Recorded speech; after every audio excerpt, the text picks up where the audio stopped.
Okay. You came out, what was now 2 days ago, and suggested that these tribes should get audited. What was the onus for that? And maybe if you want to tell me a little bit about the reaction you've gotten so far from tribal council members, people living on the reservations. So we have been pretty active in trying to sign law enforcement agreements with all of our tribes. We recognize that many of the communities throughout South Dakota that are in tribal areas are suffering from high crime rates. They're dealing with drugs and trafficking, and our ability to partner with them resides solely with them signing a law enforcement agreement with the state of South Dakota. I hope everybody remembers that I have no jurisdiction on tribal lands, that the federal government does. They are a sovereign nation, and law enforcement responsibilities lie with the federal government. What I called for was an audit of the amount of dollars that go to our tribes for law enforcement, because I believe it's dramatically underfunded, and I don't even know if what they're getting is being spent appropriately.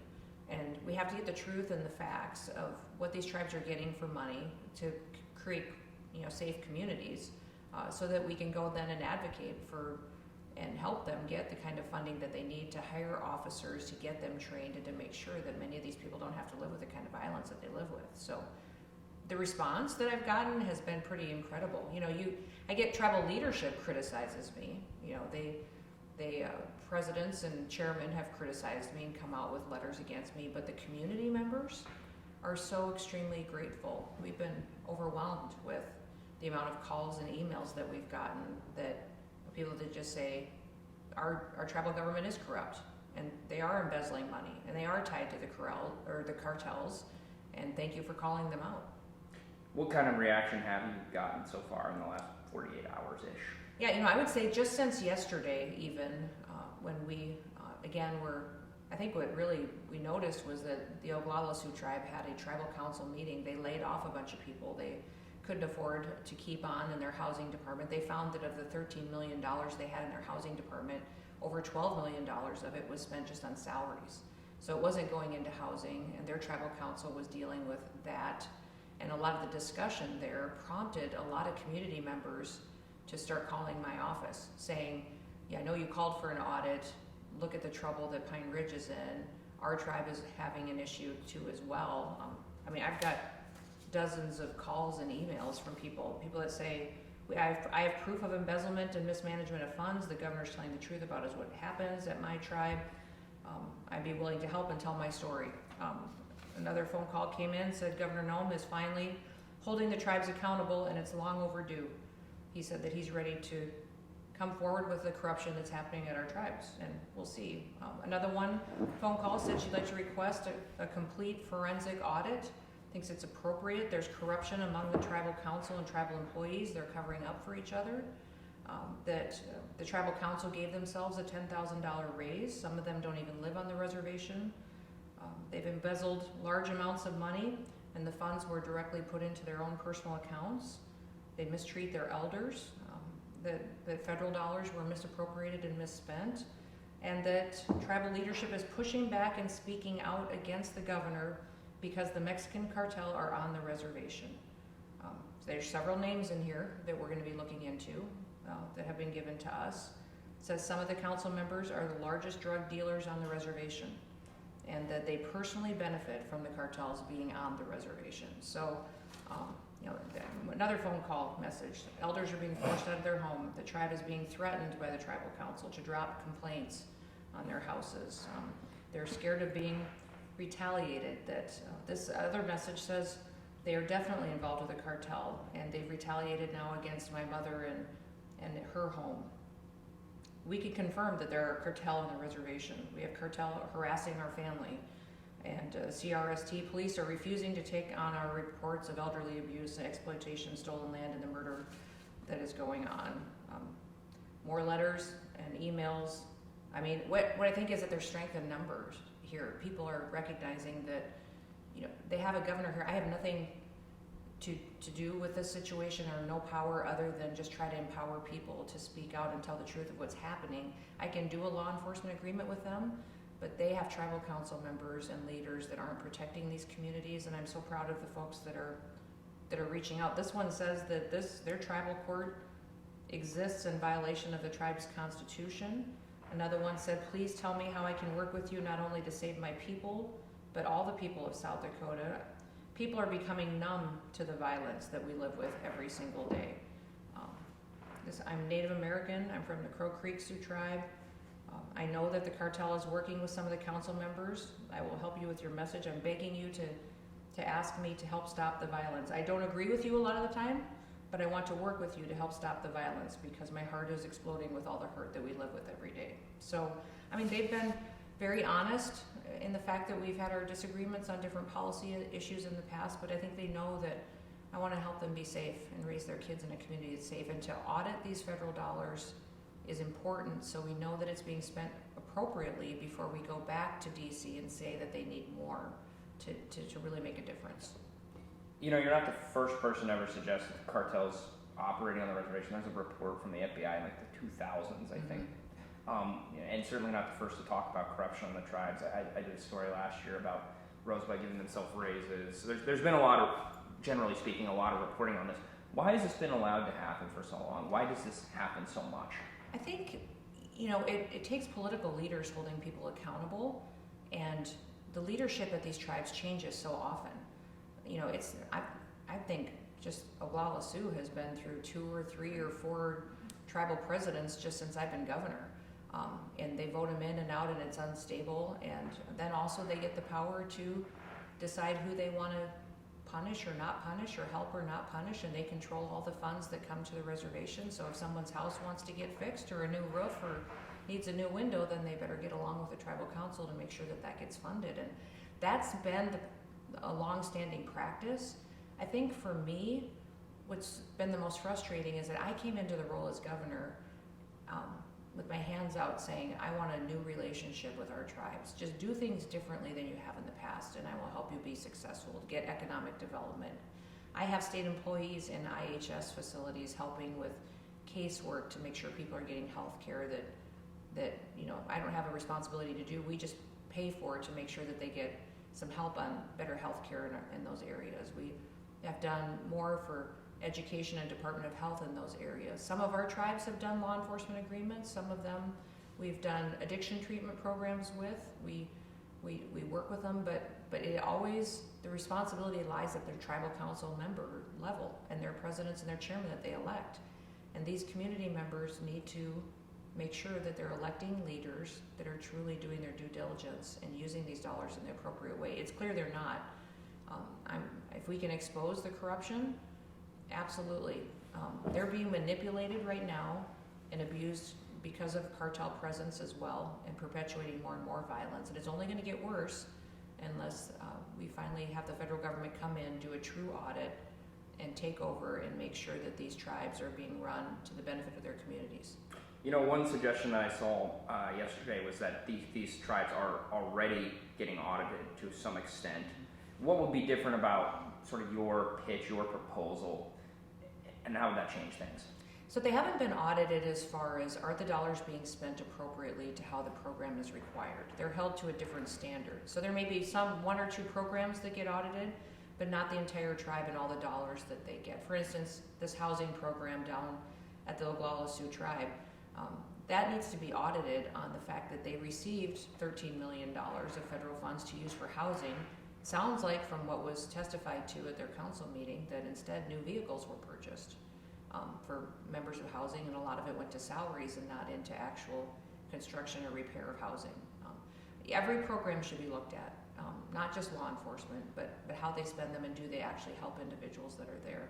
And this kind of a forensic audit goes through whoever's keeping the books, wherever the money is going. This is taxpayer dollars. We have a treaty obligation at the federal government level to take care of these tribes and have a responsibility to provide education and law and order, and it's not happening today. So the federal government should care that they go in there and look at the books and make sure that we're doing due justice by these folks. Your mom, grandma, all those things, all these issues are affecting people, you know, boarded up houses, drugs, crime.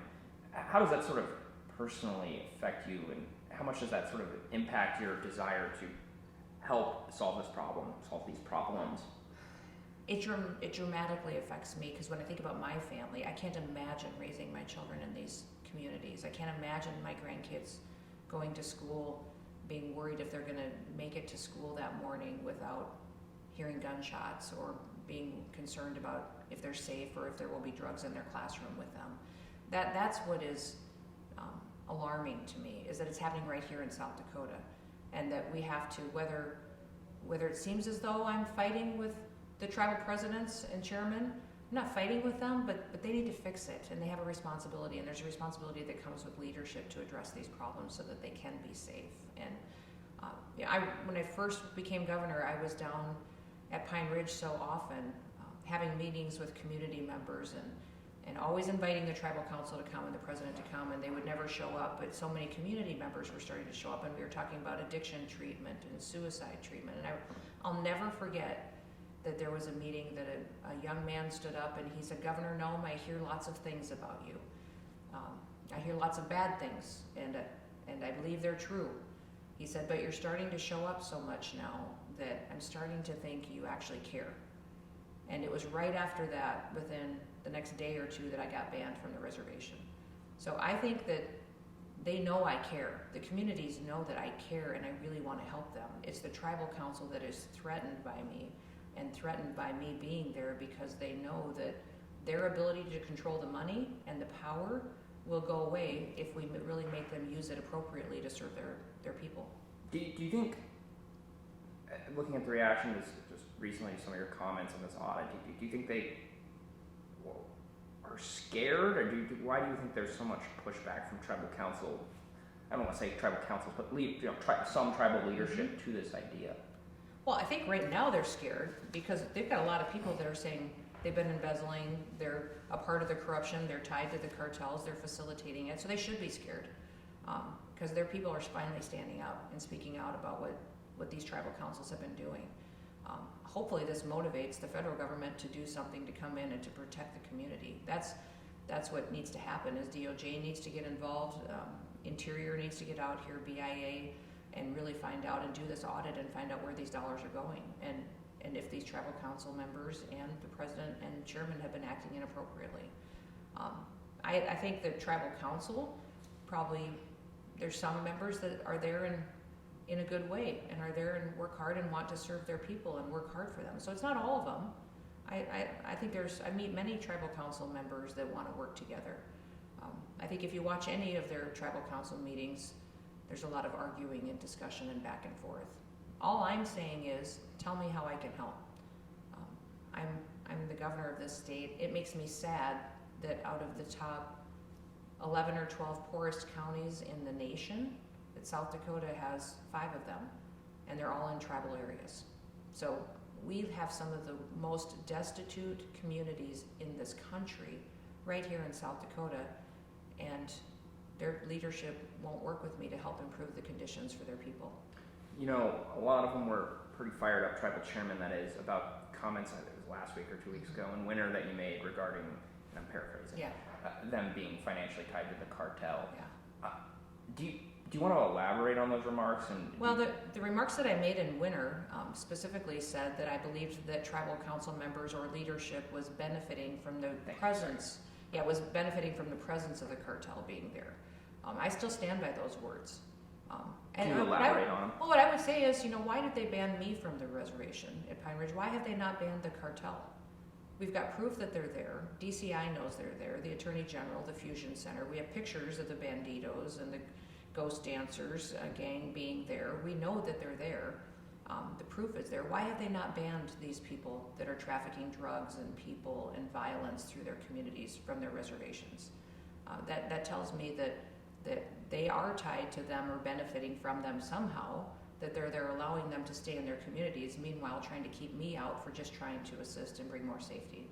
What do you make, and again, there's a couple of them coming, President Starr comes out, I think Crow Creek, the president might have came out and demanded apologies. Mm-hmm. I mean, what do you make of that, and have you spoken to any of those people since they started? I tried to call President Starr, comes out last night, he didn't pick up his phone. I've tried to call President Herman several times.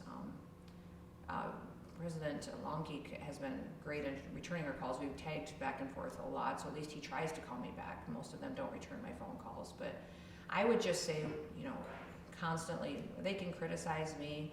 I'm not gonna apologize for telling the truth. I would ask them to prove me wrong. Prove me wrong.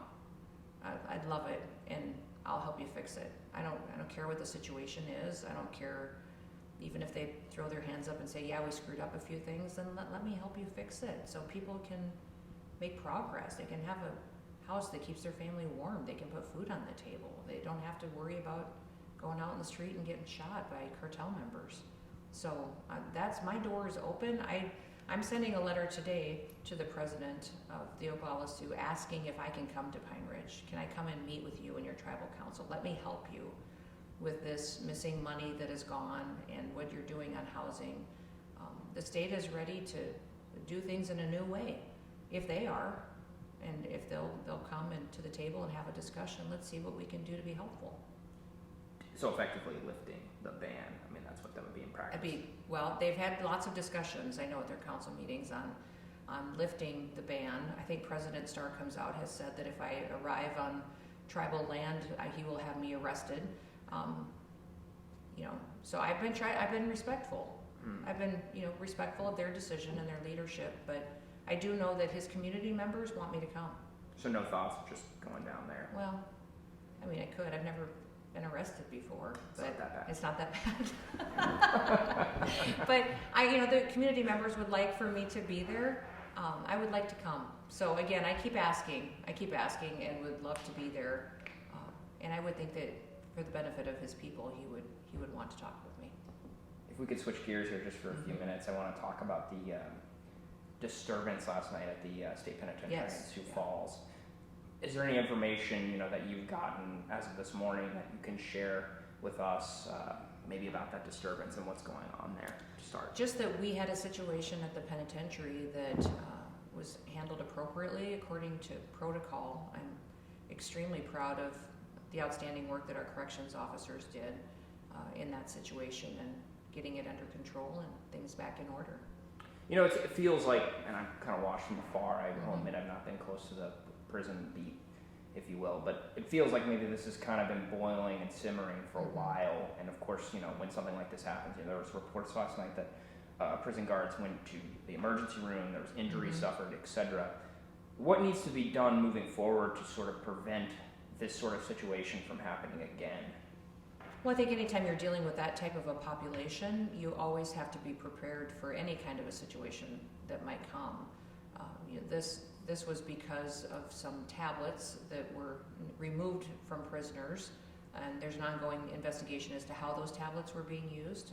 The prisoners are still able to make phone calls, and they are still able to write letters and have communication with families, so we made sure that all of that was maintained and sustained while that investigation goes on. But that's what started the original conflict last night, and yes, we did have a correctional officer that was assaulted and went to the hospital, and I hope they're doing well today, and we'll continue to do all we can to have a safe environment. But what we need is a new prison, and I'm working on it. This prison and this facility is old, and it's even older than the state of South Dakota, and we can build a safer prison that can handle these types of situations better, that will keep people in a more calm atmosphere when you do have any kind of situation like we faced last night. Obviously, you're of course working on the new prison, spearheaded that, the funding went through, but that's still 6-7 years away probably. And that's maybe being generous at that. What needs to be done in the short term to prevent this from happening again? You never want to see someone leave in a ambulance. Well, we've invested heavily in our corrections officers' training, equipment, making sure their communication equipment is up to par, and that they have the ability to have more staff as well, to be there and always have backup, and then that training is incredibly important in a situation like that, so they can fall back on that and have the kind of experience that they need to handle it. And they did do that very well last night. They followed protocol and handled it appropriately, and glad that everything is under control. With the tablets, I mean, again, it's internal. I don't know the details. I assume you do to a certain extent. Do you maybe empathize with the perspective of some of these prisoners who use these tablets to contact loved ones, call home, and just have a level of sanity? And would you say that it's a priority to get those back in as short an order as possible? I would say that we are going to find out if it's possible to give tablets to these prisoners and not have them be used for nefarious reasons, because that's why the investigation is going on. They were not being used in all situations to just contact home. They were being used for other purposes that were not good and not legal, and we're working with the technology and the vendor to make sure that, to see if that's even a possibility. Do you empathize with the people who do just use them to call them or reach out? Oh, absolutely. And that's why we've just, gone so far to make sure to let them know that they still have their approved list of people to call, that they have access to telephones, and they can call them just from a different method, that they'll be able to still continue to have letters back and forth, and none of those communications have been shut down. It's just that now the tablets are not going to be available for them to use, then be misused, like we believe is happening and why the investigation is going on. This is the last one, I promise. Yeah. Did you ever imagine when you became governor, when you were becoming governor, that this would be as much of a thing as it is dealing with the prisons, building a new prison? Was this on your mind in 2017, 2018? No, I remember when I first got to be elected governor, they said, what are some of the state facilities that you would like to tour first? And I said, I've never been in a prison or seen it. I probably should. I wanted to see some of the DCI building and see some of our office buildings. Obviously, you want to familiarize yourself. I remember going to the penitentiary, and they had they were so nervous I was there because a governor hadn't come for so long. And then I had a lot of the corrections officers telling me that they had hurried up and cleaned up things to get it ready for a governor's visit. And I bet it was 110 degrees in there, and just like a sweat.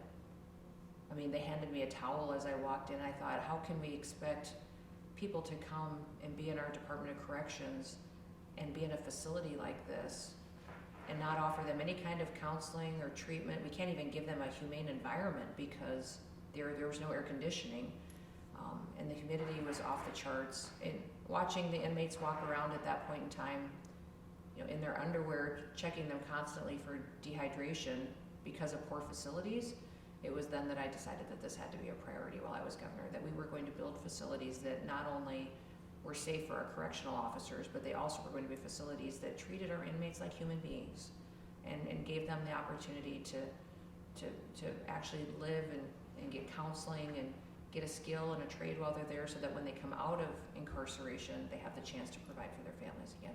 Yes, ma'am. Good. I think that was good. Thanks, Governor. Good.